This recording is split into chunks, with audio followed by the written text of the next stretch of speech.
எல்லாருக்கும் வணக்கம். பிக் பாஸ்ல நேத்திக்கான எபிசோடில் வந்து பார்த்தீங்கன்னா, மஞ்சரி வந்து சிவகுமாரோடைய டீ-ஷர்ட்டை பிடிச்சி இழுப்பாங்க. பின்னாடி இழுப்பாங்க. அவங்களுக்கு தெரியாது முன்னாடி கழுத்து இறுகிறது. அவருக்கு வந்து கழுத்து இறுகியிருக்கும் போல டீ-ஷர்ட்டில். உண்மையாக பொய்யான்லாம் தெரியல. உண்மையாக தான் இருக்கும் கண்டிப்பாக. பொய்யெல்லாம் இருக்காது. பட் ஆனால் அப்போயே அவங்க சொல்லியிருந்தாங்கன்னா மஞ்சரி வந்து சாரி கேட்டிருப்பாங்க. அதெல்லாம் முடிஞ்சதுக்கப்புறம் நீங்கள் எனக்கு சோக் ஆணுச்சு, நீங்கள் வந்து எதுவுமே சொல்லலை கொள்ளலை அப்படின்னாங்க. எனக்கு தெரிஞ்சது தான் நான் மன்னிப்பு கேட்டிருப்பேன் அப்படியே சாரி அப்படின்ட்டாங்க. ஆனால் இவர் உடலை பிடிச்சிக்கிட்டார். அதே நீ வந்து யாருமே இந்த வீட்டில் ஆரி ஓகேன்னு கேட்க மாட்டீங்களா? இதான் கேமா? அடுத்தவங்க மட்டும் தான் அடிச்சுக்கிறது தான் கேமா? ஆரி ஓகேன்னு யாருமே கேட்க மாட்டீங்களா? ஆரி ஓகேன்ட்டு அந்த வார்த்தைகளை ஒரு 20-30 டைம் ஆள சொல்லியிருப்பார்.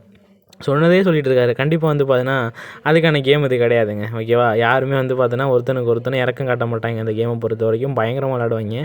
நீ இந்த கேம் இருக்கிறதுலே மொக்கையானது சீசன் இதுதான். பெருசாக சண்டை நடக்கல. நீ 4th சீசன் ஆரி சீசன்லாம் போய் பாருங்கள் எந்த அளவுக்கு பண்ணிகிட்டு இருப்பான்ட்டு.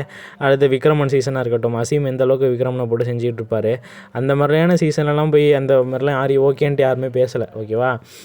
எல்லோரும் பிக் பாஸ்லாம் பெரிய ஃபேன்ஸ் பிக் பாஸ் நான் பார்த்துருக்கேன் அப்படின்ற மாதிரி சொல்கிறாரு. எந்த பிக் பாஸ்லையுமே இந்த அளவுக்கு வந்து பார்த்தோம்னா யாருமே வந்து கேட்க மாட்டாங்க. இவர் நான் எதிர்பார்க்குறதெல்லாம் அங்கே கண்டிப்பாக வந்து பண்ண மாட்டாங்க.